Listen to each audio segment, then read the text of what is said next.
ವ್ಯಾವಹಾರಿಕ ಜೀವನದಲ್ಲಿ ವೇದಾಂತ 10 ನವೆಂಬರ್ 1896 ಲಂಡನ್ನಲ್ಲಿ ಕೊಟ್ಟ ವ್ಯಾಖ್ಯಾನ. ತುಂಬ ಜನರು ನನಗೆ ವ್ಯಾವಹಾರಿಕ ಜೀವನದಲ್ಲಿ ವೇದಾಂತದ ಉಪಯೋಗದ ಬಗ್ಗೆ ಮಾತನಾಡಲು ಹೇಳಿದ್ದರು. ನಾನು ಇದರ ಬಗ್ಗೆ ಮೊದಲೇ ಹೇಳಿದ್ದೇನೆ. ಸಿದ್ಧಾಂತ ಸರಿಯಾಗಿದ್ದರೂ ಅದನ್ನು ಕಾರ್ಯರೂಪಕ್ಕೆ ತರುವುದು ಒಂದು ಸಮಸ್ಯೆಯಾಗಿದೆ. ಒಂದು ವೇಳೆ ಅದನ್ನು ಕಾರ್ಯರೂಪಕ್ಕೆ ತರದಿದ್ದರೆ ಅದು ಕೇವಲ ಬೌದ್ಧಿಕ ವ್ಯಾಯಾಮವಲ್ಲದೆ ಅದಕ್ಕೆ ಬೇರಾವ ಮೂಲ್ಯವೂ ಇಲ್ಲ. ಒಂದು ವೇಳೆ ವೇದಾಂತ ಧರ್ಮದ ಸ್ಥಾನದಲ್ಲಿ ವಿರಾಜಿಸಬೇಕಾದರೆ ಅದು ಸಂಪೂರ್ಣವಾಗಿ ವ್ಯಾವಹಾರಿಕ ಅಥವಾ ಆಚರಣೆ ಆಗಬೇಕು. ನಾವು ನಮ್ಮ ಜೀವನದ ಎಲ್ಲ ಅವಸ್ಥೆಗಳಲ್ಲೂ ಅದನ್ನು ಕಾರ್ಯರೂಪದಲ್ಲಿ ತರಬೇಕು. ಬರೀ ಇದಷ್ಟೇ ಅಲ್ಲ, ಆಧ್ಯಾತ್ಮಿಕ ಮತ್ತು ವ್ಯಾವಹಾರಿಕ ಜೀವನದ ನಡುವೆ ಯಾವ ಕಾಲ್ಪನಿಕ ಭೇದವಿದೆಯೋ ಅದನ್ನು ಅಳಿಸಬೇಕು. ಏಕೆಂದರೆ ವೇದಾಂತ ಒಂದು ಅಖಂಡ ವಸ್ತುವಿನ ಬಗ್ಗೆ ಉಪದೇಶ ಮಾಡುತ್ತದೆ. ವ್ಯಾವಹಾರಿಕ ಜೀವನದಲ್ಲಿ ವೇದಾಂತ 2. ವೇದಾಂತ ಹೇಳುತ್ತದೆ, ಒಂದೇ ಪ್ರಾಣ ಎಲ್ಲದರಲ್ಲಿಯೂ ಇದೆ. ಧರ್ಮದ ಆದರ್ಶಗಳನ್ನು ಸಂಪೂರ್ಣ ಜೀವನದಲ್ಲಿ ಗೀಳಾಗಿಸಿಕೊಳ್ಳುವುದು, ನಮ್ಮ ಒಳಗೆ ಪ್ರವೇಶಿಸುವುದು ಮತ್ತು ಕರ್ಮದ ಪ್ರಭಾವವನ್ನು ಅಧಿಕವಾಗಿ ಬೀರಬೇಕು. ನಾನು ವ್ಯಾವಹಾರಿಕ ಅಥವಾ ಆಚರಣೆಯ ಬಗ್ಗೆ ಅಧಿಕವಾಗಿ ಮಾತನಾಡುತ್ತೇನೆ. ಮೊದಲು ನಾವು ವೇದಾಂತದ ಸಿದ್ಧಾಂತಗಳ ಬಗ್ಗೆ ಪರಿಚಯ ಮಾಡಿಕೊಳ್ಳಬೇಕು ಮತ್ತು ಅರ್ಥ ಮಾಡಿಕೊಳ್ಳಬೇಕು. ಈ ಸಿದ್ಧಾಂತ ಹೇಗೆ ಪರ್ವತಗಳ ಗುಹೆಗಳಿಂದ ಮತ್ತು ದಟ್ಟ ಕಾಡುಗಳ ಮೂಲಕ ಹಾಯ್ದು ಕೋಲಾಹಲದಿಂದ ಕೂಡಿದ ನಗರಗಳಲ್ಲೂ ಕಾರ್ಯಾನ್ವಿತವಾಗಿವೆ. ಈ ಸಿದ್ಧಾಂತಗಳ ಒಂದು ವಿಶೇಷತೆ ಏನು ಅಂದರೆ, ಇವುಗಳಲ್ಲಿ ಅಧಿಕಾಂಶ ನಿರ್ಜನ ಅರಣ್ಯವಾಸ ಫಲಸ್ವರೂಪವಾಗಿ ಪ್ರಾಪ್ತವಾಗಿಲ್ಲ. ಆದರೆ ಯಾವ ವ್ಯಕ್ತಿಯನ್ನು ಅಧಿಕವಾಗಿ ಕರ್ಮಣ್ಯ ಅಂದುಕೊಳ್ಳುತ್ತೇವೆ, ಯಾರು ರಾಜ್ಯ ಸಿಂಹಾಸನದ ಮೇಲೆ ಕುಳಿತುಕೊಳ್ಳುತ್ತಿದ್ದ ರಾಜರೇ ಇವುಗಳ ನಿರ್ಮಾಪಕರು. ವ್ಯಾವಹಾರಿಕ ಜೀವನದಲ್ಲಿ ವೇದಾಂತ 3. ಶ್ವೇತಕೇತು ಆರುಣಿ ಋಷಿಯ ಪುತ್ರನಾಗಿದ್ದರು. ಈ ಋಷಿ ವಾನಪ್ರಸ್ಥಿಯಾಗಿದ್ದರು. ಶ್ವೇತಕೇತುವಿನ ಲಾಲನೆ ಪಾಲನೆ ವನದಲ್ಲೇ ಆಯಿತು. ಒಂದು ದಿನ ಅವನು ಪಾಂಚಾಲ ನಗರಕ್ಕೆ ಹೋದ ಮತ್ತು ರಾಜ ಪ್ರವಾಹನ ಜಯಬಲಿಯ ಸಭೆಯಲ್ಲಿ ಉಪಸ್ಥಿತನಾದನು. ರಾಜ ಶ್ವೇತಕೇತುಗೆ ಕೇಳಿದ, ಸಾಯುವಾಗ ಪ್ರಾಣಿ ಈ ಲೋಕದಿಂದ ಯಾವ ರೀತಿ ನಿರ್ಗಮನ ಹೊಂದುತ್ತದೆ ನಿನಗೆ ಗೊತ್ತಿದೆಯಾ? ಇಲ್ಲ. ಯಾವ ರೀತಿ ಪುನರ್ಜನ್ಮವಾಗುತ್ತದೆ ಗೊತ್ತಿದೆಯಾ? ಇಲ್ಲ. ಪಿತೃಯಾನ ಮತ್ತು ದೇವಯಾನಗಳ ಬಗ್ಗೆ ಗೊತ್ತಿದೆಯಾ? ಇಲ್ಲ. ಹೀಗೆ ರಾಜ ಇನ್ನೂ ಅನೇಕ ಪ್ರಶ್ನೆ ಕೇಳಿದ. ಶ್ವೇತಕೇತು ಅವನ ಯಾವ ಪ್ರಶ್ನೆಗಳಿಗೂ ಉತ್ತರಿಸಲಿಲ್ಲ. ಆಗ ರಾಜ ಹೇಳಿದ, ನಿನಗೇನೂ ಗೊತ್ತಿಲ್ಲ. ಶ್ವೇತಕೇತು ಮರಳಿ ಹೋಗಿ ಇದನ್ನೆಲ್ಲ ತಂದೆಗೆ ಹೇಳಿದ. ಋಷಿ ಹೇಳಿದ, ನನಗೂ ಈ ಪ್ರಶ್ನೆಗಳಿಗೆ ಉತ್ತರ ಗೊತ್ತಿಲ್ಲ. ಒಂದು ವೇಳೆ ಗೊತ್ತಿದ್ದರೆ ನಿನಗೆ ತಿಳಿಸುತ್ತಿರಲಿಲ್ಲವೇ? ವ್ಯವಹಾರದಲ್ಲಿ ವೇದಾಂತ 4. ಶ್ವೇತಕೇತು ಮತ್ತೆ ರಾಜನ ಹತ್ತಿರ ಹೋಗಿ ಈ ಗುಪ್ತ ವಿಷಯಗಳ ಬಗ್ಗೆ ಶಿಕ್ಷಣ ಕೊಡಲು ಕೇಳಿಕೊಂಡ. ರಾಜ ಹೇಳಿದ, ಈ ಬ್ರಹ್ಮವಿದ್ಯೆ ಕೇವಲ ರಾಜರಿಗೆ ಮಾತ್ರ ಗೊತ್ತಿತ್ತು. ಪುರೋಹಿತರಿಗೆ ಇದರ ಬಗ್ಗೆ ಯಾವಾಗೂ ಗೊತ್ತಿರಲಿಲ್ಲ. ಏನೇ ಇರಲಿ, ಅವನಿಗೆ ಏನು ಶಿಕ್ಷಣ ಬೇಕಾಗಿತ್ತೋ ಅದನ್ನು ಕಲಿಸತೊಡಗಿದ. ಹೀಗೆ ಅನೇಕ ಉಪನಿಷತ್ಗಳಲ್ಲಿ ಇದನ್ನೇ ನೋಡುತ್ತೇವೆ. ವೇದಾಂತ ದರ್ಶನ ಕೇವಲ ವನದಲ್ಲಿ ಧ್ಯಾನ ಮಾಡುವುದರಿಂದಲೇ ಪ್ರಾಪ್ತಿ ಮಾಡಿಕೊಂಡಿಲ್ಲ. ಸರ್ವೋಚ್ಚ ಅಂಶಗಳನ್ನು ಬೇರೆ ಬೇರೆ ಸಾಂಸಾರಿಕ ಕಾರ್ಯಗಳಲ್ಲಿ ವ್ಯಸ್ತವಾಗಿದ್ದ ಮನೀಷಿ ಜನರಿಂದಲೇ ಚಿಂತನೆ ಮತ್ತು ಪ್ರಕಾಶನ ಮಾಡಲಾಗಿದೆ. ಲಕ್ಷಾಂತರ ಮನುಷ್ಯರ ಶಾಸಕನಾದ ಈ ರಾಜನಿಗಿಂತ ಅಧಿಕ ವ್ಯಸ್ತ ಯಾರಿದ್ದಾರೆ?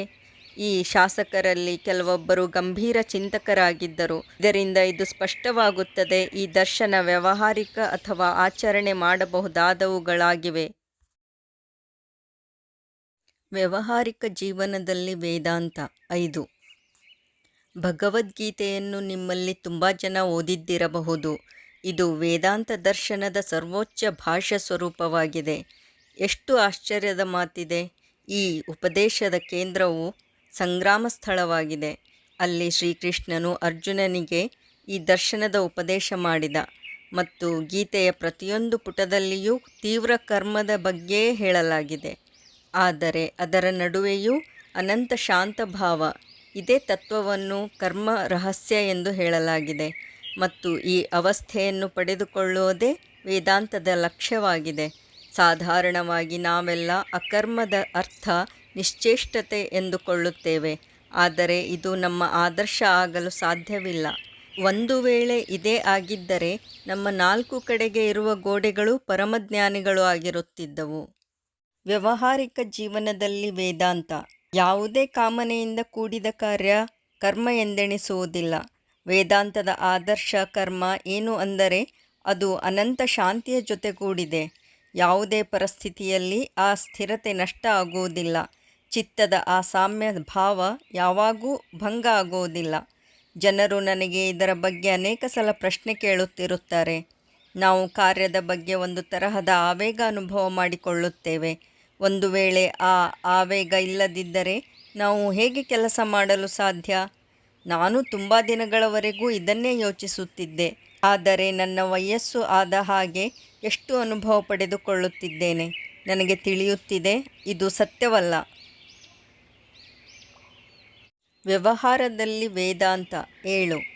ಕಾರ್ಯದಲ್ಲಿ ಎಷ್ಟು ಆವೇಗವು ಕಡಿಮೆ ಇರುತ್ತದೆಯೋ ಅಷ್ಟೇ ಅದು ಉತ್ಕೃಷ್ಟವಾಗಿರುತ್ತದೆ.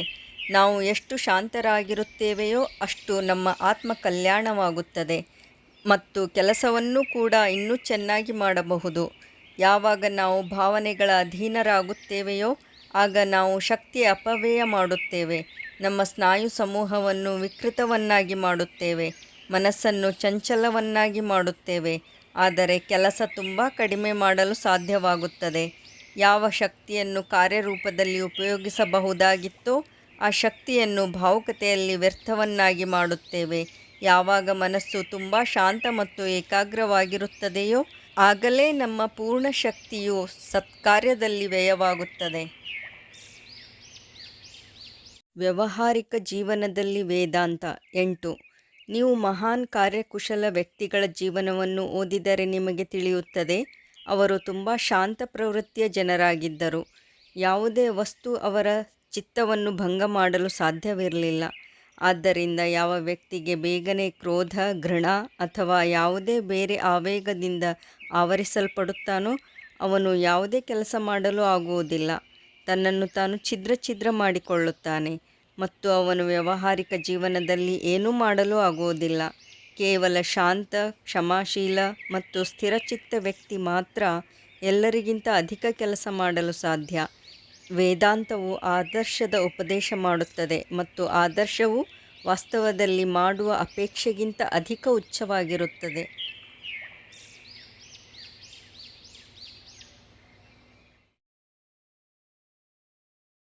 ವ್ಯಾವಹಾರಿಕ ಜೀವನದಲ್ಲಿ ವೇದಾಂತ 9. ನಮ್ಮ ಜೀವನದಲ್ಲಿ 2 ತರಹದ ಪ್ರವೃತ್ತಿಯನ್ನು ನೋಡಬಹುದು.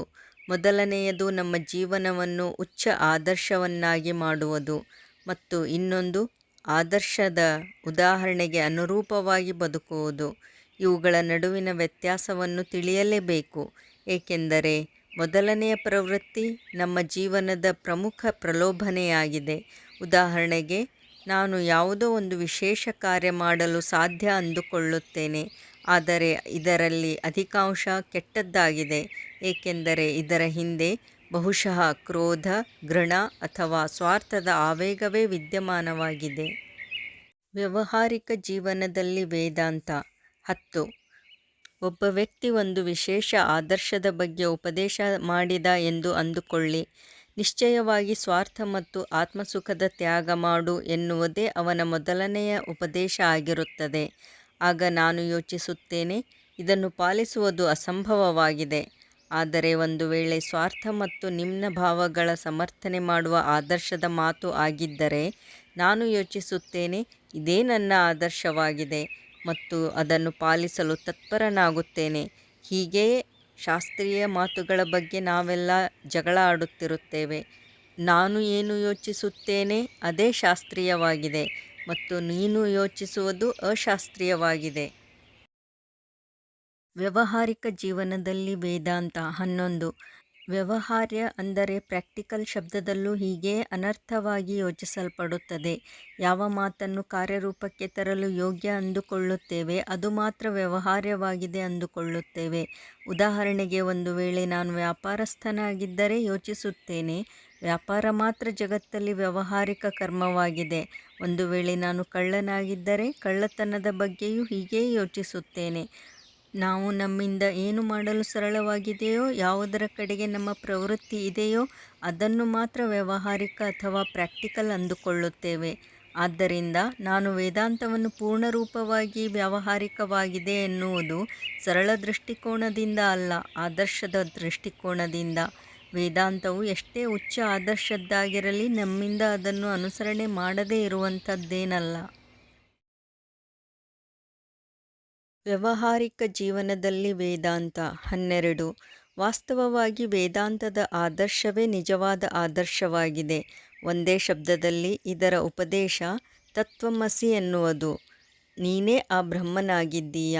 ಎಲ್ಲ ಬೌದ್ಧಿಕ ವಾದ ವಿವಾದಗಳ ನಂತರ ಕೊನೆಗೆ ನಿಮಗೆ ಯಾವ ಸಿದ್ಧಾಂತ ಸಿಗುತ್ತದೆ ಎಂದರೆ ಮಾನವ ಆತ್ಮ ಶುದ್ಧ ಸ್ವಭಾವ ಮತ್ತು ಸರ್ವಜ್ಞವಾಗಿದೆ ಎನ್ನುವುದು.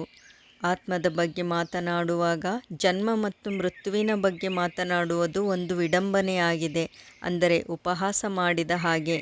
ಆತ್ಮ ಯಾವತ್ತೂ ಜನಿಸುವುದೂ ಇಲ್ಲ ಮತ್ತು ಮೃತ್ಯು ಕೂಡ ಆಗುವುದಿಲ್ಲ. ನಾನು ಮರಣ ಹೊಂದುತ್ತೇನೆ ಅಥವಾ ಮರಣ ಹೊಂದಲು ಭಯವಾಗುತ್ತದೆ ಎನ್ನುವುದು ಕೇವಲ ಕುಸಂಸ್ಕಾರವಾಗಿದೆ. ವ್ಯಾವಹಾರಿಕ ಜೀವನದಲ್ಲಿ ವೇದಾಂತ 13. ನಾನು ಇದನ್ನು ಮಾಡಲು ಸಾಧ್ಯ, ಇದನ್ನು ಮಾಡಲು ಸಾಧ್ಯವಿಲ್ಲ ಎನ್ನುವ ಮಾತುಗಳು ಕೇವಲ ಕುಸಂಸ್ಕಾರ ಆಗಿವೆ. ನಾನು ಎಲ್ಲವನ್ನೂ ಮಾಡಲು ಸಾಧ್ಯ. ಎಲ್ಲದಕ್ಕಿಂತ ಮೊದಲು ವೇದಾಂತ ನಮ್ಮ ಮೇಲೆ ನಾವು ವಿಶ್ವಾಸವಿಡಲು ಹೇಳುತ್ತದೆ. ಕೆಲವೊಂದು ಧರ್ಮಗಳು ಹೇಳುತ್ತವೆ, ಯಾರು ತನ್ನ ಹೊರಗಡೆ ಸಗುಣ ಈಶ್ವರವಿಲ್ಲ ಎಂದು ಹೇಳುತ್ತಾನೋ ಅವನು ನಾಸ್ತಿಕ ಎಂದು. ಹಾಗೆಯೇ ವೇದಾಂತವೂ ಹೇಳುತ್ತದೆ, ಯಾರು ತನ್ನ ಮೇಲೆ ತಾನು ವಿಶ್ವಾಸವಿಡುವುದಿಲ್ಲವೋ ಅವನು ನಾಸ್ತಿಕನು ಎಂದು. ವ್ಯಾವಹಾರಿಕ ಜೀವನದಲ್ಲಿ ವೇದಾಂತ 14. ತನ್ನ ಆತ್ಮದ ಮಹಿಮೆಯನ್ನು ಅರಿಯದಿರುವುದನ್ನೇ ವೇದಾಂತದಲ್ಲಿ ನಾಸ್ತಿಕತೆ ಎನ್ನುವುದು.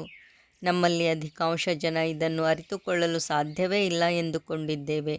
ಆದರೆ ವೇದಾಂತ ದೃಢವಾಗಿ ಹೇಳುತ್ತದೆ, ಪ್ರತ್ಯೇಕ ವ್ಯಕ್ತಿ ಜೀವನದಲ್ಲಿ ಪ್ರತ್ಯಕ್ಷ ಮಾಡಿಕೊಳ್ಳುತ್ತಾನೆ.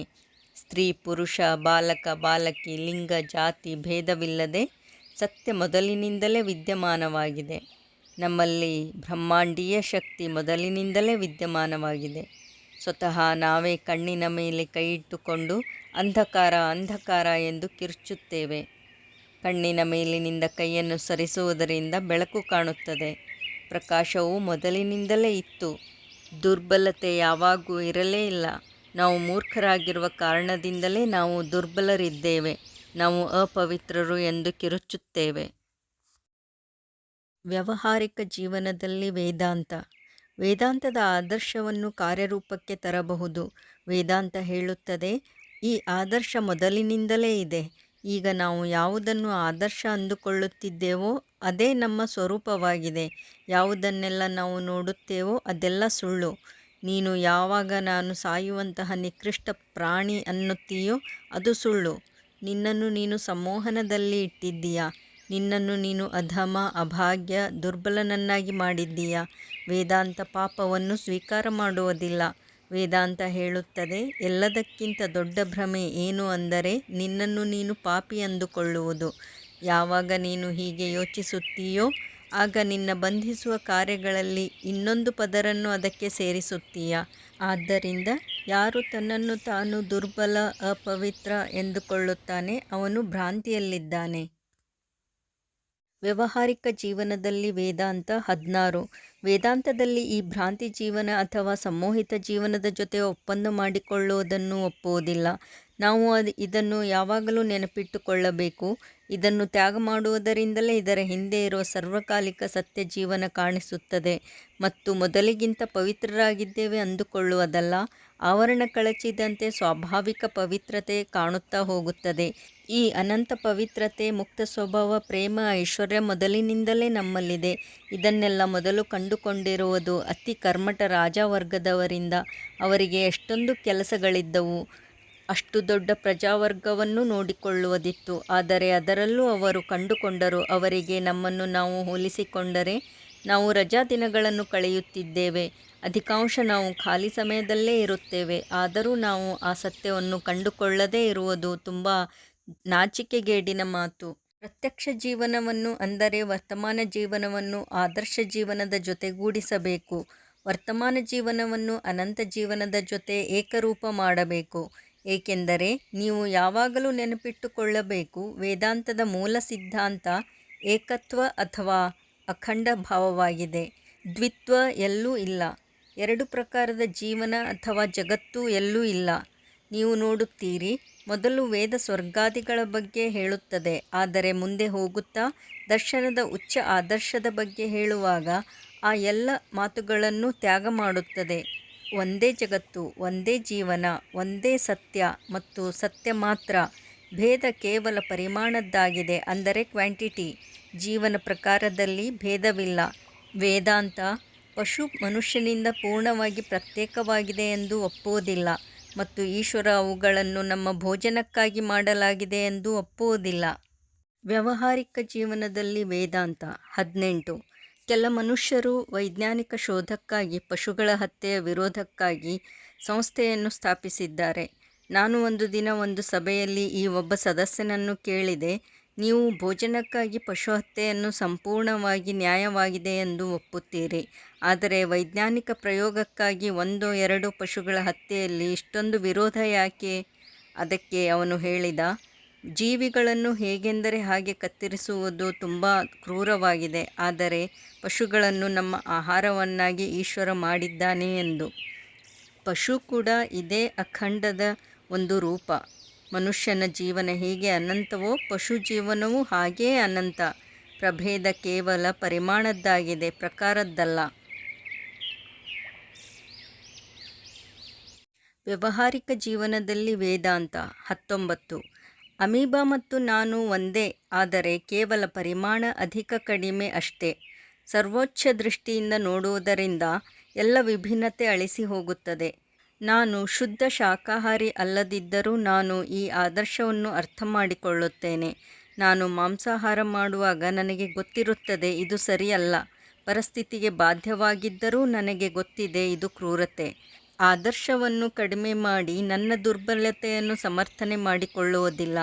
ಮಾಂಸ ತಿನ್ನಬಾರದು ಎನ್ನುವುದೇ ಆದರ್ಶ. ಯಾವುದೇ ಪ್ರಾಣಿಯ ಅನಿಷ್ಟ ಮಾಡಬಾರದು, ಏಕೆಂದರೆ ಪಶುಗಣ ಕೂಡ ನಮ್ಮ ಸಹೋದರರು. ವ್ಯಾವಹಾರಿಕ ಜೀವನದಲ್ಲಿ ವೇದಾಂತ 20. ನೀವು ನೋಡಿರಬಹುದು, ಜಗತ್ತಲ್ಲಿ ಪ್ರಾಣಿಗಳು ಸಹ ನಮ್ಮ ಸಹೋದರರು ಎನ್ನುವ ಉಪದೇಶವನ್ನು ಸ್ವೀಕಾರ ಮಾಡುವುದಿಲ್ಲ, ಏಕೆಂದರೆ ಈ ಉಪದೇಶ ಅವರು ನಡೆಸುತ್ತಿರುವ ಆಚಾರವನ್ನು ಬಿಟ್ಟು ಆದರ್ಶದ ಕಡೆಗೆ ನಡೆಯಲು ಹೇಳುತ್ತದೆ. ಒಂದು ವೇಳೆ ಅವರು ನಡೆಸುತ್ತಿರುವ ಆಚರಣೆಯ ಅನುರೂಪವಾಗಿ ಆದರ್ಶವನ್ನು ಉಪದೇಶಿಸಿದರೆ ಅದನ್ನು ಅವರು ಒಪ್ಪುತ್ತಾರೆ. ಪುರಾತನ ಆಚರಣೆಯನ್ನು ರಕ್ಷಣೆ ಮಾಡಿಕೊಳ್ಳುವುದು ಮನುಷ್ಯನ ಸ್ವಭಾವವಾಗಿದೆ. ಅದು ಕೆಟ್ಟದ್ದಾಗಿದ್ದರೂ ಸರಿ, ನಾವು ಅದನ್ನು ಬಿಟ್ಟು ಒಂದು ಹೆಜ್ಜೆಯನ್ನು ಮುಂದಿಡಲು ಒಪ್ಪುವುದಿಲ್ಲ.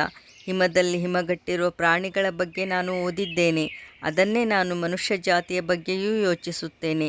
ಈ ಅವಸ್ಥೆಯಲ್ಲಿ ಮಲಗಲು ಮನುಷ್ಯ ಇಚ್ಛೆಪಡುತ್ತಾನೆ. ಯಾರಾದರೂ ಅವನನ್ನು ಎಳೆದು ಎಬ್ಬಿಸಲು ಪ್ರಯತ್ನಿಸಿದರೆ ಅವನು ಹೇಳುತ್ತಾನೆ, ನನ್ನನ್ನು ಮಲಗಲು ಬಿಡು. ಹಿಮದ ಪರಿಸ್ಥಿತಿಯಲ್ಲಿ ಮಲಗುವುದು ಚೆನ್ನಾಗಿದೆ. ಹಾಗೆಯೇ ಅದೇ ಪರಿಸ್ಥಿತಿಯಲ್ಲಿ ಅವನ ಮೃತ್ಯು ಆಗಿಬಿಡುತ್ತದೆ. ನಮ್ಮ ಸ್ವಭಾವವು ಹೀಗೇ ಆಗಿದೆ. ವ್ಯಾವಹಾರಿಕ ಜೀವನದಲ್ಲಿ ವೇದಾಂತ 21. ಇಡೀ ಜೀವನ ನಾವು ಇದನ್ನೇ ಮಾಡುತ್ತಾ ಬಂದಿದ್ದೇವೆ. ತಲೆಯಿಂದ ಪಾದದವರೆಗೂ ಹಿಮದಲ್ಲಿ ಹಿಮಗಟ್ಟಿ ಹೋಗುತ್ತಿದ್ದೇವೆ.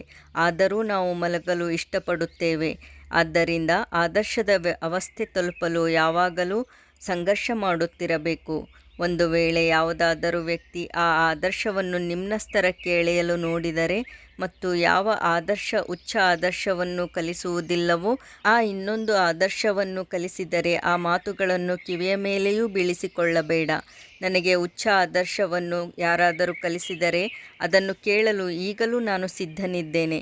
ಯಾವ ವ್ಯಕ್ತಿ ಭೋಗಕ್ಕಾಗಿ ನಿಸ್ಸಾರತೆಯ ವಕಾಲತ್ತು ಮಾಡಿದರೆ ಎಚ್ಚರವಾಗಿರಿ. ಮೊದಲೇ ನಾವು ನಮ್ಮ ಇಂದ್ರಿಯ ಭೋಗಗಳಲ್ಲಿ ಸಿಕ್ಕಿ ಹಾಕಿಕೊಂಡು ಅಯೋಗ್ಯರಾಗಿದ್ದೇವೆ. ಅದರ ಮೇಲೆ ಯಾರಾದರೂ ಬಂದು ಅದಕ್ಕೆ ಅನುರೂಪವಾಗಿ ಶಿಕ್ಷಣ ಕೊಟ್ಟರೆ ಅದನ್ನು ಅನುಸರಿಸಿ ಉನ್ನತಿ ಹೊಂದುವುದಿಲ್ಲ. ವ್ಯಾವಹಾರಿಕ ಜೀವನದಲ್ಲಿ ವೇದಾಂತ 22. ನಾನು ತುಂಬ ತಿರುಗಾಡಿದ್ದೇನೆ, ಪ್ರಪಂಚ ನೋಡಿದ್ದೇನೆ. ಆದ್ದರಿಂದ ಹೇಳುತ್ತಿದ್ದೇನೆ, ನನ್ನ ದೇಶ ಎಂಥ ದೇಶ ಆಗಿದೆ ಅಂದರೆ ಪ್ರತಿ ವರ್ಷ ಇಲ್ಲಿ ನಾಯಿ ಕೊಡೆಯ ಹಾಗೆ ಹೊಸ ಹೊಸ ಸಂಪ್ರದಾಯಗಳು ಹುಟ್ಟುಕೊಳ್ಳುತ್ತವೆ. ಆದರೆ ನಾನು ನೋಡಿದ್ದೇನೆ, ಯಾವ ಸಂಪ್ರದಾಯ ಭೋಗಾಕಾಂಕ್ಷಿ ಮಾನವನನ್ನು ಸತ್ಯಾಕಾಂಕ್ಷಿ ಮಾನವನ ಜೊತೆ ಒಪ್ಪಂದ ಮಾಡಿಸುವುದಿಲ್ಲವೋ ಅವರೇ ಉನ್ನತಿ ಹೊಂದುತ್ತಾರೆ. ಎಲ್ಲಿ ಪರಮ ಉಚ್ಚ ಆದರ್ಶಗಳನ್ನು ಸುಳ್ಳು ಜಗತ್ತಿನ ವಾಸನೆಗಳೊಂದಿಗೆ ಒಪ್ಪಂದ ಮಾಡಿಸಲಾಗುತ್ತದೆಯೋ, ಈಶ್ವರನನ್ನು ಮನುಷ್ಯ ಸ್ತರಕ್ಕೆ ಎಳೆದು ತರುವ ಸುಳ್ಳು ಪ್ರಯತ್ನ ನಡೆಯುತ್ತದೆಯೋ, ಅಲ್ಲಿಯೇ ಕ್ಷಯದ ಆರಂಭವಾಗುತ್ತದೆ. ಮನುಷ್ಯನನ್ನು ಸಂಸಾರಿಕತೆಯಲ್ಲಿ ಎಳೆಯಬಾರದು, ಮನುಷ್ಯನನ್ನು ಈಶ್ವರ ಸ್ತರಕ್ಕೆ ಏರಿಸಬೇಕು. ಇದರ ಜೊತೆ ಇನ್ನೊಂದು ವಿಷಯ ಇದೆ, ನಾವು ಯಾರನ್ನು ಹೀನತೆಯಿಂದ ನೋಡಬಾರದು. ವ್ಯಾವಹಾರಿಕ ಜೀವನದಲ್ಲಿ ವೇದಾಂತ 23. ನಾವೆಲ್ಲ ಒಂದೇ ಲಕ್ಷ್ಯದ ಕಡೆಗೆ ಹೋಗುತ್ತಿದ್ದೇವೆ.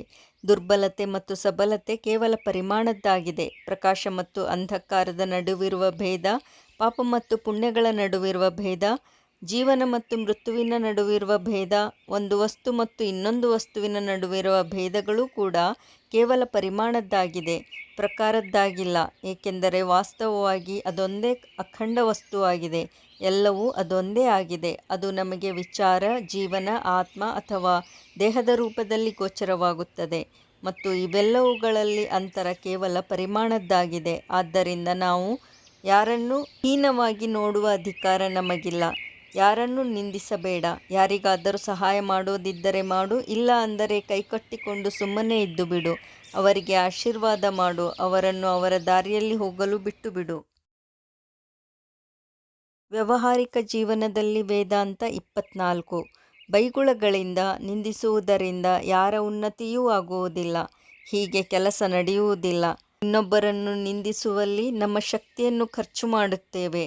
ಇನ್ನೊಬ್ಬರ ಬಗ್ಗೆ ಆಲೋಚನೆ, ನಿಂದನೆ ಮಾಡುವುದು ನಿಸ್ಸಾರ ಉಪಾಯವಾಗಿದೆ.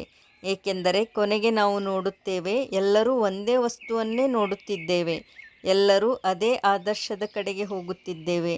ನಮ್ಮ ನಡುವೆ ಕೇವಲ ಅಂತರ ಏನು ಅಂದರೆ ಅದು ಅಭಿವ್ಯಕ್ತಿಯದ್ದಾಗಿದೆ.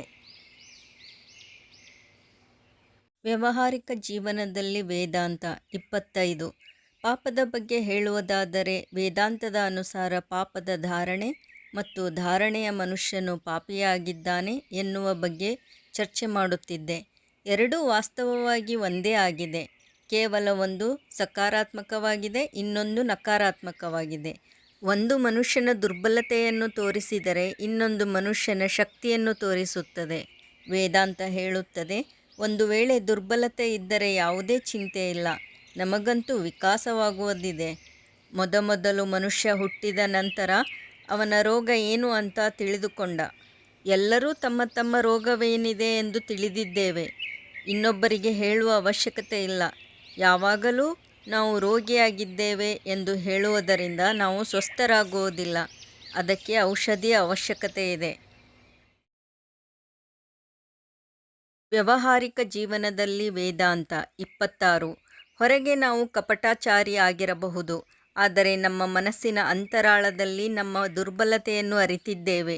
ವೇದಾಂತ ಹೇಳುತ್ತದೆ, ಅವನಿಗೆ ಅವನ ದುರ್ಬಲತೆಯನ್ನು ಯಾವಾಗಲೂ ನೆನಪು ಮಾಡಿಕೊಡುವುದರಿಂದ ಅವನಿಗೆ ಏನೂ ಲಾಭವಿಲ್ಲ. ಅಂಥವನಿಗೆ ಬಲವನ್ನು ಒದಗಿಸು.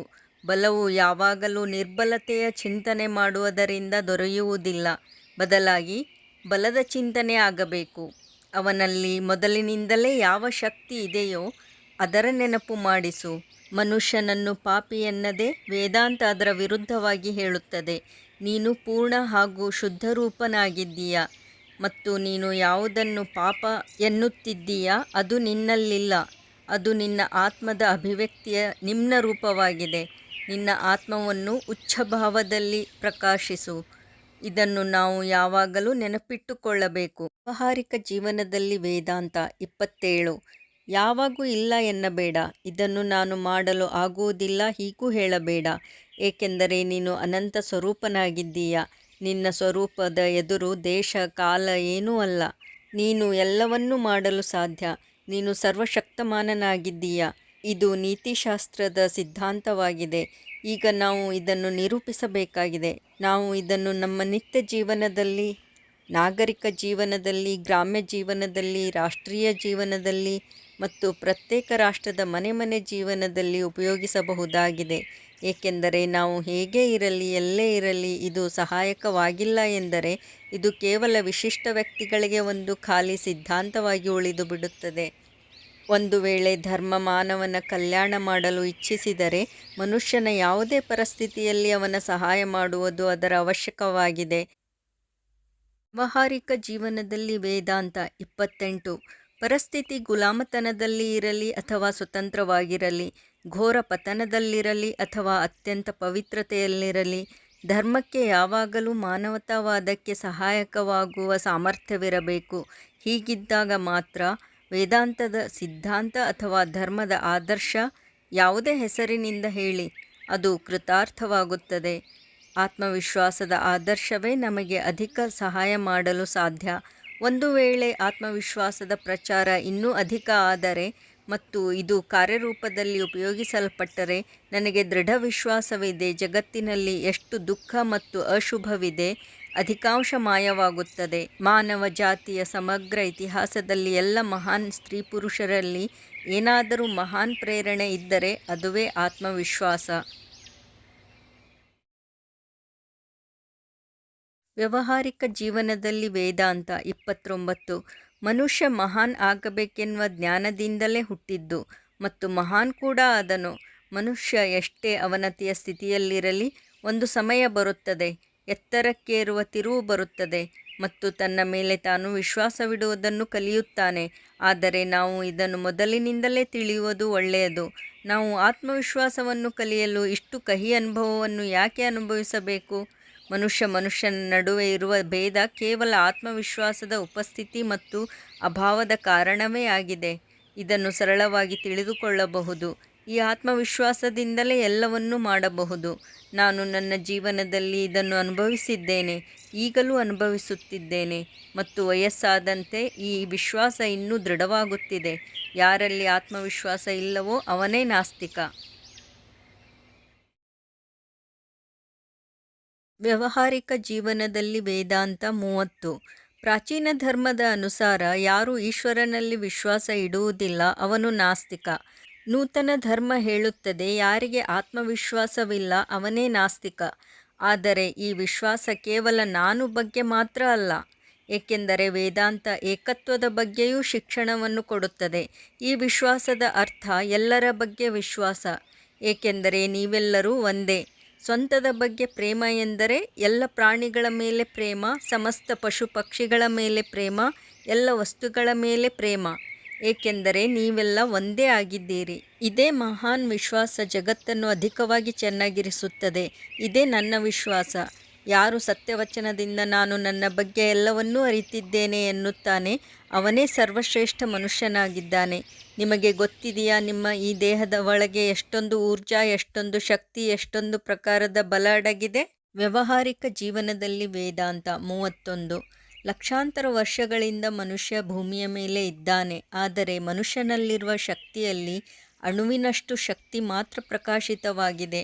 ಆದ್ದರಿಂದ ನಿನ್ನನ್ನು ನೀನು ಹೇಗೆ ದುರ್ಬಲ ಎಂದುಕೊಳ್ಳಲು ಸಾಧ್ಯ? ಹೊರಗಡೆಯಿಂದ ಕಾಣುವ ಈ ಕೆಳಮಟ್ಟಕ್ಕೆ ಬಿದ್ದ ಸ್ಥಿತಿಯ ಹಿಂದೆ ಇರುವ ಸಾಧ್ಯತೆ ಏನಿದೆ? ನಿನ್ನ ಒಳಗೆ ಇರುವುದರ ಬಗ್ಗೆ ನೀನು ಸ್ವಲ್ಪವಾದರೂ ಅರ್ಥ ಮಾಡಿಕೊಂಡಿದ್ದೀಯಾ? ನಿನ್ನ ಹಿಂದೆ ಶಕ್ತಿ ಮತ್ತು ಆನಂದದ ಅಪಾರ ಸಾಗರವಿದೆ. ಆತ್ಮ ವಾ ಅರೆ ಶ್ರೋತವ್ಯ. ಈ ಆತ್ಮದ ಬಗ್ಗೆ ಮೊದಲು ಕೇಳಬೇಕು. ಹಗಲು ರಾತ್ರಿ ಇದನ್ನೇ ಕೇಳು. ನೀನೇ ಆತ್ಮನಾಗಿದ್ದೀಯಾ. ಹಗಲು ರಾತ್ರಿ ಇದೇ ಭಾವದಲ್ಲೇ ಇರು. ಎಷ್ಟು ಎಂದರೆ ಇದೇ ನಿನ್ನ ಪ್ರತಿ ರಕ್ತ ಕಣಕಣದಲ್ಲೂ ಧಮನಿಯಲ್ಲಿಯೂ ತುಂಬಿಕೊಳ್ಳಲಿ. ಸಂಪೂರ್ಣ ಶರೀರವನ್ನು ಇದೇ ಆದರ್ಶದಿಂದ ತುಂಬಿಸು. ವ್ಯಾವಹಾರಿಕ ಜೀವನದಲ್ಲಿ ವೇದಾಂತ 32.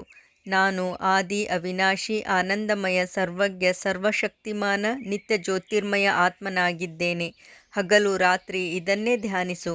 ಎಲ್ಲಿಯವರೆಗೆ ಇದು ನಿನ್ನ ಜೀವನದ ಬಿಡಿಸಲಾಗದ ಅಂಗವಾಗುವುದಿಲ್ಲ ಅಲ್ಲಿಯವರೆಗೂ ಇದನ್ನೇ ಧ್ಯಾನಿಸು. ಇದರಿಂದಲೇ ನೀನು ಕೆಲಸ ಮಾಡಬಹುದು. ಹೃದಯ ಸಂಪೂರ್ಣವಾದ ಮೇಲೆ ಬಾಯಿ ಕೆಲಸ ಮಾಡುತ್ತದೆ. ಹೃದಯ ಸಂಪೂರ್ಣವಾದ ಮೇಲೆ ಕೈಗಳು ಕೆಲಸ ಮಾಡುತ್ತವೆ. ಆದ್ದರಿಂದ ಈ ಅವಸ್ಥೆಯಲ್ಲಿಯೇ ಯಥಾರ್ಥ ಕಾರ್ಯ ಪೂರ್ಣವಾಗುತ್ತದೆ. ಏನೇ ಕೆಲಸ ಮಾಡು, ಇದನ್ನೇ ಯೋಚಿಸುತ್ತಿರು. ಆಗ ಈ ವಿಚಾರಶಕ್ತಿಯ ಪ್ರಭಾವದಿಂದ ನಿನ್ನ ಸಂಪೂರ್ಣ ಕರ್ಮ ಬೃಹತ್ ಪರಿವರ್ತಿತ ದೈವತ್ವದಿಂದ ಕೂಡುತ್ತದೆ. ಜಡ ಶಕ್ತಿಶಾಲಿ ಇದ್ದರೆ ವಿಚಾರ ಸರ್ವಶಕ್ತಮಾನವಾಗಿದೆ. ಹೀಗೆ ನಿನ್ನ ಜೀವನವನ್ನು ನೀನು ಪ್ರೇರೇಪಿಸು. ನಿನ್ನನ್ನು ನೀನು ತೇಜಸ್ವಿ, ಸರ್ವಶಕ್ತಿಮಾನ ಮತ್ತು ಗರಿಮೆಯ ಭಾವದಿಂದ ತುಂಬಿಕೋ. ವ್ಯಾವಹಾರಿಕ ಜೀವನದಲ್ಲಿ ವೇದಾಂತ 33. ಯಾರು ನಿನ್ನ ಹಿಂದೆ ಬರುತ್ತಿದ್ದಾರೆ ಅವರ ಮಾರ್ಗವನ್ನು ಇನ್ನೂ ದುರ್ಗಮವನ್ನಾಗಿ ಮಾಡಬೇಡ. ಈ ಸತ್ಯದ ಉಪದೇಶ ತುಂಬ ಭಯಾನಕವಾಗಿದೆ. ನನಗೆ ಗೊತ್ತಿದೆ, ಜನ ಈ ಉಪದೇಶ ಕೇಳಿ ಭಯಭೀತರಾಗುತ್ತಾರೆ. ಆದರೆ ವ್ಯಾವಹಾರಿಕ ಸ್ತರದಲ್ಲಿ ಯಾರು ಇದನ್ನು ಅಭ್ಯಾಸ ಮಾಡಬೇಕು ಅಂದುಕೊಳ್ಳುತ್ತಾರೋ ಅವರಿಗೆ ಇದೇ ಮೊದಲ ಪಾಠವಾಗಿದೆ. ನಿನ್ನ ಅಂತರಾಳದಲ್ಲಿ ಇದನ್ನು ತಿಳಿದುಕೊಂಡಿರು. ನಿನ್ನ ಈ ಸೀಮಿತ ವಿಚಾರ ಮತ್ತು ಕಲ್ಪನೆಯಲ್ಲಿ ಸೋತು ಅಳುವುದು ಮತ್ತು ಪ್ರಾರ್ಥಿಸುವುದು ಕೇವಲ ಅಂಧವಿಶ್ವಾಸವಾಗಿದೆ. ನಿನ್ನ ಪ್ರಶ್ನೆಗೆ ಹೊರಗಿನಿಂದ ಉತ್ತರ ಸಿಕ್ಕಿದ್ದಕ್ಕೆ ಒಂದಾದರೂ ಉದಾಹರಣೆ ಕೊಡು. ಏನೇ ಉತ್ತರ ಪಡೆದುಕೊಳ್ಳುತ್ತೀಯಾ ಅಥವಾ ಪಡೆದುಕೊಂಡಿದ್ದೀಯಾ, ಅದು ನಿನ್ನ ಹೃದಯದಿಂದಲೇ. ನಿನಗೆ ಗೊತ್ತಿದೆ, ಭೂತ ಅನ್ನುವುದಿಲ್ಲ. ಆದರೂ ಕತ್ತಲಲ್ಲಿ ಹೋಗಲು ನಿನ್ನ ಶರೀರ ನಡುಗಿಬಿಡುತ್ತದೆ. ಇದಕ್ಕೆ ಕಾರಣ ಚಿಕ್ಕಂದಿನಿಂದಲೇ ನಮ್ಮ ತಲೆಯಲ್ಲಿ ಭಯ ತುಂಬಿಬಿಟ್ಟಿದ್ದಾರೆ. ವ್ಯಾವಹಾರಿಕ ಜೀವನದಲ್ಲಿ ವೇದಾಂತ 34. ಈ ಸಮಾಜದ ಭಯದಿಂದ, ಜನ ಏನೆನ್ನುತ್ತಾರೆ ಎನ್ನುವ ಭಯದಿಂದ, ಬಂಧು ಬಾಂಧವರ ತಿರಸ್ಕಾರದ ಭಯದಿಂದ, ಅಥವಾ ನಿನ್ನ ಪ್ರಿಯ ಕುಸಂಸ್ಕಾರ ನಷ್ಟ ಆಗುವ ಭಯದಿಂದ ಇದನ್ನೆಲ್ಲ ಇನ್ನೊಬ್ಬರಿಗೆ ಕಲಿಸಬೇಡಿ. ಇದನ್ನೆಲ್ಲ ಜಯಿಸಿಬಿಡಿ. ಧರ್ಮದ ವಿಷಯದಲ್ಲಿ ವಿಶ್ವ ಬ್ರಹ್ಮಾಂಡದ ಏಕತ್ವ ಮತ್ತು ಆತ್ಮವಿಶ್ವಾಸವನ್ನು ಬಿಟ್ಟು ಮತ್ಯಾವ ಶಿಕ್ಷಣದ ಅವಶ್ಯಕತೆ ಇದೆ? ಇಷ್ಟೇ ಶಿಕ್ಷಣ ಕೊಡಬೇಕಾಗಿದೆ. ಸಾವಿರಾರು ವರ್ಷಗಳಿಂದ ಮನುಷ್ಯ ಇದರ ಪ್ರಾಪ್ತಿಗೋಸ್ಕರವೇ ದುಡಿಯುತ್ತಿದ್ದಾನೆ ಮತ್ತು ಈಗಲೂ ದುಡಿಯುತ್ತಿದ್ದಾನೆ. ಈಗ ನಿನ್ನ ಸರದಿ. ಸತ್ಯವಂತೂ ತಿಳಿದಿದೆ, ಏಕೆಂದರೆ ಎಲ್ಲ ಕಡೆಯಿಂದಲೂ ಇದೇ ಶಿಕ್ಷಣ ಪಡೆಯುತ್ತಿದ್ದೇವೆ. ಕೇವಲ ದರ್ಶನ ಮತ್ತು ಮನೋವಿಜ್ಞಾನವಲ್ಲದೆ ಭೌತವಿಜ್ಞಾನವೂ ಇದೇ ಶಿಕ್ಷಣ ಕೊಡುತ್ತದೆ. ಕೇವಲ ಒಂದೇ ಜೀವನ, ಒಂದೇ ಜಗತ್ತು. ವ್ಯಾವಹಾರಿಕ ಜೀವನದಲ್ಲಿ ವೇದಾಂತ 35. ಜಗತ್ತು ನಮಗೆ ಅನೇಕದ ಹಾಗೆ ಕಾಣುತ್ತದೆ. ಈ ಅನೇಕತೆ ಸ್ವಪ್ನದ ಹಾಗೆ. ಕನಸು ಕಾಣುವಾಗ ಒಂದು ಕನಸಿನ ನಂತರ ಇನ್ನೊಂದು ಕನಸು ಕಾಣುತ್ತದೆ. ಸ್ವಪ್ನದಲ್ಲಿ ನೋಡಿದ್ದೆಲ್ಲ ಸತ್ಯವಲ್ಲ. ಹೀಗೆ 15 ಆಣೆ ದುಃಖದ ಹಾಗೆ, 1 ಆಣೆ ಸುಖದ ಹಾಗೆ ಈ ಜಗತ್ತು ಕಾಣಿಸುತ್ತದೆ. ಆದರೆ ಸ್ವಲ್ಪ ದಿನ ಆದ ಮೇಲೆ ಈ 15 ಆಣೆ ಸುಖದ ಹಾಗೆ ಕಾಣಿಸಬಹುದು. ಆಗ ಇದನ್ನು ಸ್ವರ್ಗ ಎನ್ನುತ್ತೇವೆ. ಆದರೆ ಸಾಧಕನಿಗೆ ಸಿದ್ಧಾವಸ್ಥೆ ಪ್ರಾಪ್ತ ಆದ ಮೇಲೆ ಒಂದು ಅವಸ್ಥೆ ಬರುತ್ತದೆ. ಅದರಲ್ಲಿ ಇದೆಲ್ಲ ಕರಗಿ ಹೋಗಿಬಿಡುತ್ತದೆ. ಈ ಜಗತ್ತು, ಆತ್ಮ ಸಾಕ್ಷಾತ್ ಬ್ರಹ್ಮರೂಪವಾಗಿ ಅನುಭವವಾಗುತ್ತದೆ. ಆದ್ದರಿಂದ ಜಗತ್ತು ಅನೇಕ ಅಲ್ಲ, ಜೀವನ ಅನೇಕ ಅಲ್ಲ. ವ್ಯಾವಹಾರಿಕ ಜೀವನದಲ್ಲಿ ವೇದಾಂತ 36. ಈ ಬಹುತ್ವ ಆ ಏಕತ್ವದ್ದೇ ಅಭಿವ್ಯಕ್ತಿಯಾಗಿದೆ. ಆ ಒಂದೇ ಬಹುರೂಪದಲ್ಲಿ ಜಡ, ಚೇತನ, ಮನಸ್ಸು, ವಿಚಾರ ಅಥವಾ ಬೇರೆ ಬೇರೆ ರೂಪದಲ್ಲಿ ಅಭಿವ್ಯಕ್ತ ಮಾಡುತ್ತಿದೆ. ಆದ್ದರಿಂದ ನಮ್ಮ ಪ್ರಥಮ ಕರ್ತವ್ಯವೇ ಈ ತತ್ವದ ಶಿಕ್ಷಣ ಪಡೆಯುವುದು ಮತ್ತು ಇನ್ನೊಬ್ಬರಿಗೆ ಶಿಕ್ಷಣ ಕೊಡುವುದು. ಜಗತ್ತು ಈ ಮಹಾನ್ ಆದರ್ಶದ ಘೋಷಣೆಯಿಂದ ಮೊಳಗಬೇಕು. ಎಲ್ಲ ಕುಸಂಸ್ಕಾರ ದೂರ ಆಗಬೇಕು. ದುರ್ಬಲ ಮನುಷ್ಯರಿಗೆ ಇದನ್ನೇ ಹೇಳುತ್ತೀರಿ, ಹೇಳುತ್ತಲೇ ಇರಿ. ನೀನು ಶುದ್ಧ ಸ್ವರೂಪನಾಗಿದ್ದೀಯಾ, ಎದ್ದೇಳು, ಜಾಗೃತನಾಗು. ಹೇ ಶಕ್ತಿಮಾನ್, ನಿನಗೆ ಈ ನಿದ್ದೆ ಶೋಭೆಯಲ್ಲ. ನಿನ್ನನ್ನು ನೀನು ದುರ್ಬಲ ಮತ್ತು ದುಃಖಿ ಅಂದುಕೊಳ್ಳಬೇಡ. ಹೇ ಸರ್ವಶಕ್ತಿಮಾನ್, ಏಳು, ಎದ್ದೇಳು, ಜಾಗೃತನಾಗು. ನಿನ್ನ ಸ್ವರೂಪವನ್ನು ಪ್ರಕಾಶಿಸು. ನಿನ್ನನ್ನು ನೀನು ಪಾಪಿ ಎಂದುಕೊಳ್ಳುವುದು ನಿನಗೆ ಶೋಭೆಯಲ್ಲ. ಜಗತ್ತಿಗೆ ಇದನ್ನೇ ಹೇಳುತ್ತಿರು, ನಿನಗೆ ನೀನು ಇದನ್ನೇ ಹೇಳುತ್ತಿರು. ನೋಡು ವ್ಯಾವಹಾರಿಕ ಜೀವನದಲ್ಲಿ ಇದರ ಪರಿಣಾಮ ಏನಾಗುತ್ತದೆ ಎಂದು. ವ್ಯಾವಹಾರಿಕ ಜೀವನದಲ್ಲಿ ವೇದಾಂತ 37.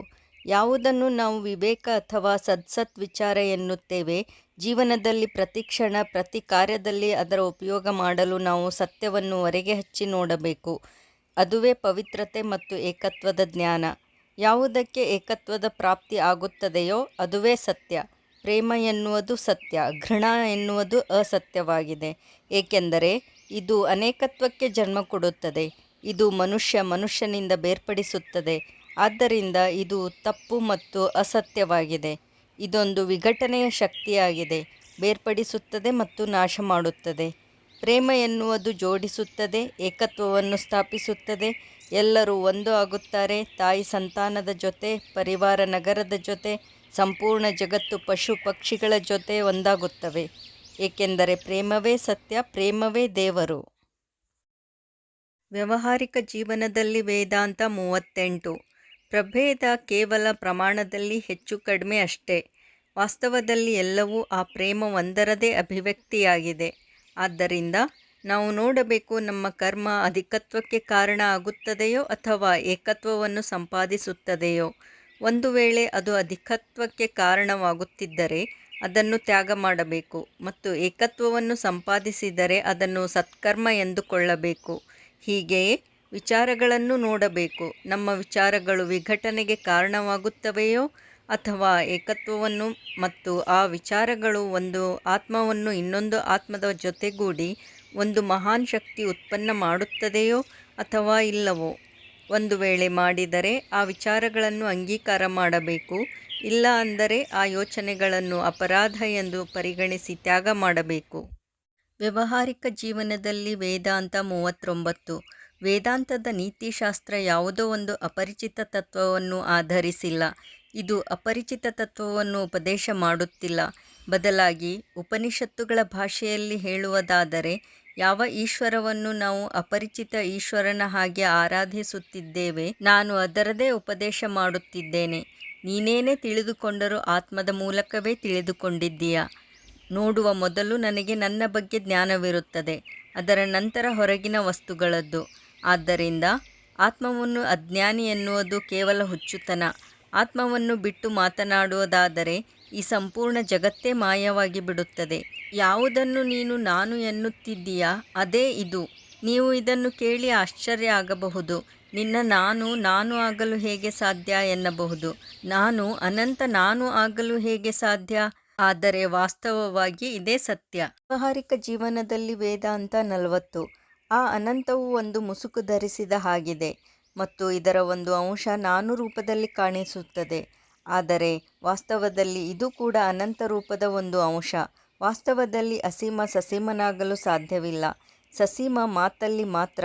ಆದ್ದರಿಂದ ಈ ಆತ್ಮ ನರ ನಾರಿ, ಬಾಲಕ ಬಾಲಕಿ, ಪಶು ಪಕ್ಷಿ ಎಲ್ಲರಲ್ಲೂ ಇದೆ, ಎಲ್ಲರಿಗೂ ತಿಳಿದಿದೆ.